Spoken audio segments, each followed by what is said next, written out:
Sizsiz geçmiyor günler, aylarımız. Yollara bakar oldu ana baba ve eşleriniz. Neden gelmiyorsunuz? İkinizden biriniz.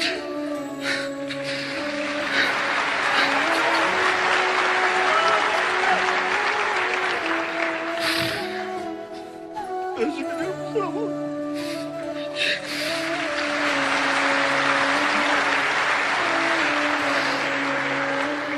Ne oldu size, ne oldu size? Nazar mı değdi her ikinize? Ateş düşürdünüz evlerimize. Ahmet'im, Mehmet'im, canlarım benim. Anneniz ağlıyor kuzularım diye. Babanız ağlıyor yavrularım diye. Doymadılar ki her ikinize. Ahmet'im, Mehmet'im, canlarım benim.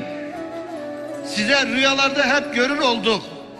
Ağlaya ağlaya sarardık solduk. Kendimizi ve sizi mezarlıkta bulduk. Ahmet'im, Mehmet'im, canlarım benim.